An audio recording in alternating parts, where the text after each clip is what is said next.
today I will just be finishing this drawing of a dilapidated barn that I started a couple of nights ago. I was having kind of a rough day, so I needed to draw something that was pretty complex and had a lot of really wonky but straight lines. I think it's really interesting to draw architecture, especially architecture that has been kind of weathered away, because we're so used to, in urban settings, right, painting or drawing buildings that are perfectly symmetrical, they're very straight, they have very predictable lines. And so I think it's cool to kind of capture the movement and the action in buildings that are currently falling apart or that have been slowly crumbling over a period of time. I just think they have so much life in them, which is ironic.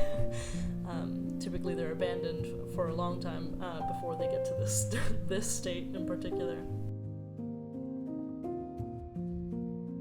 So I knew that I wanted to create an image with a lot of dreamy ethereal feel. I wanted soft lighting. I wanted it to have this kind of otherworldly presence. I did some research on the kind of goat that I wanted to draw, and I knew that I wanted something with just like really big menacing horns, and I found this reference picture, and I'll put in the name of the breed up on the screen, but I just thought it was perfect. It has this long kind of matted hair, and the horns are so massive in comparison to its body. I mean, it looks fake, but I thought that just the long flowing kind of mats that come off its face were really useful, and I figured it would make for a really cool stylistic look if I just had one of the eyes peeking through. One of the ways in which I fill in large spaces is by taking my pencil and just kind of hatching in the direction that I know, in this case, for example, the wind would be flowing and the grass would be going. I know this is a field of grass, and then I tend to blur or fade it back to the desired level of crispness.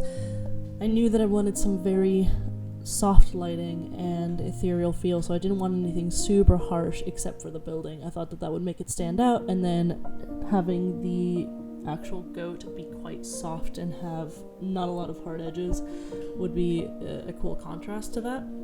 And I knew that I was going to use primarily values to separate the two and to make them really kind of stand out against each other. So I begin here kind of sketching out where I want the fence to be and just filling in a lot of this grassy area. And you'll see that as I go, I will continue adding layers to this. I just kind of futz around with the values in the piece as I go. I find it a lot easier for myself to do that than to kind of put down a very harsh value to begin with. I think that just in my process, I prefer to figure out what a piece needs as I'm going, because I like to be surprised. Otherwise I get in there and I get a little bit bored.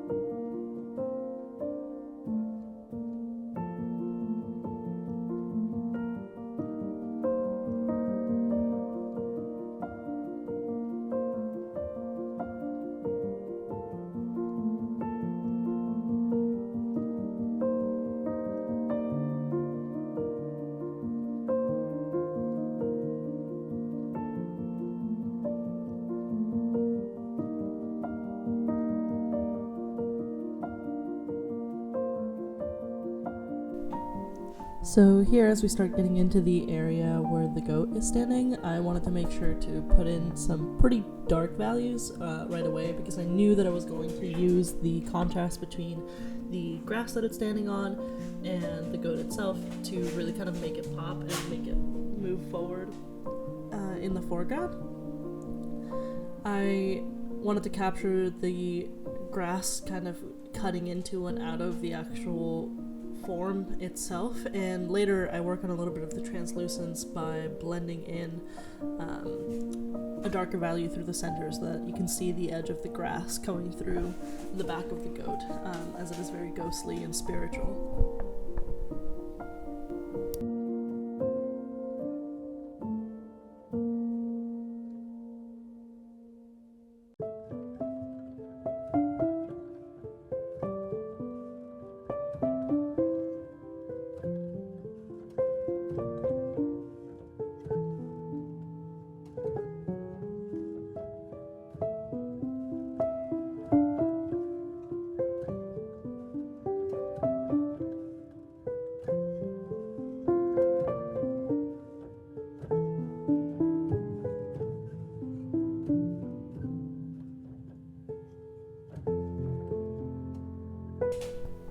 So here I am using my kneaded eraser to bring forward a lot of bright whites.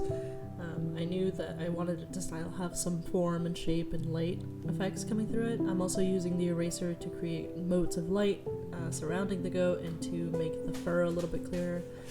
Here I am blending in that transparency effect so that you can see the highlights on the grass behind the goat and really get a sense of the depth there. And then I go back with my kneaded eraser and decide to make it a lot foggier, as though it is actively kind of fading in and out of existence and blending into an ethereal nighttime fog, which I think really helps to contribute to the feel and the mood of the piece.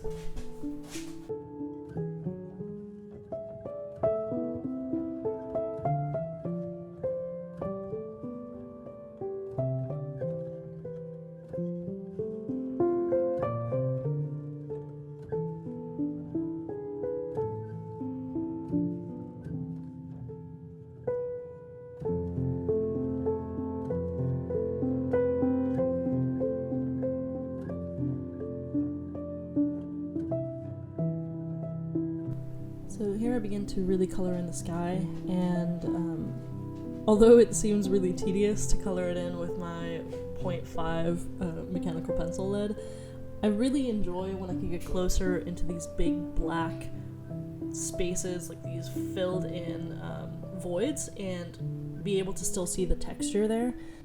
Later on in the piece, I go in with a Blackwing matte pencil to make it darker and to kind of really sell those deep, dark black values. But you can still see a lot of the texture and the motion of the pencil as it went around and across the paper. And so it is quite time consuming, and it does sometimes hurt my hand a little bit, but I think it's super worth it for the kind of mark making that I want to come through in the final piece.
Here I'm really starting to get into the weeds and the details that I think make the piece look finished. Putting that white space inside of the eye, adding some white highlights to the grass with my kneaded eraser, and going in with the Blackwing matte pencil to create harsher shapes and more clearly delineated lines in the grass. I just think that now I'm at the point where I can start crisping up some of the lines and creating a scene that is more in and out of focus rather than completely soft focused. I think that it just allows the eye to move across it more easily. If you have too many soft edges and too much kind of bulbous, cloudy lighting, then people have problems with enjoying the piece. It creates a weird sort of eye strain sometimes.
at this point I decided that I wanted a foreground feature that filled in that kind of empty bottom left corner, and since I already had that fencing in the background, I wanted to kind of bring it forward and make it a little bit of an eye guide that leads you up towards the goats. So I wanted all of the wires to point up that way, and it also allowed me to add the texture of the barbed wire, which I think is always really interesting, and it's just kind of rustic and adds a bit of nostalgia in a way.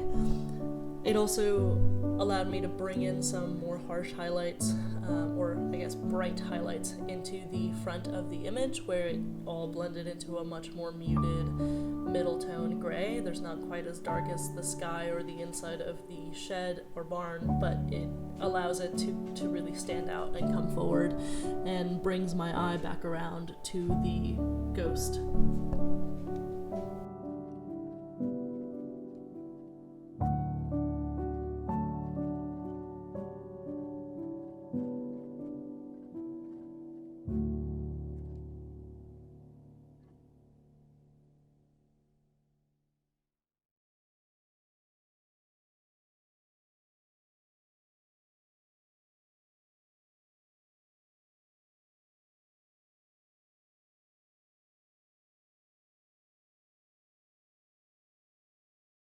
This is the final product. I am very happy with it. I think that it's exactly the mood that I was going for, and I can't wait to work on my next piece. Thank you.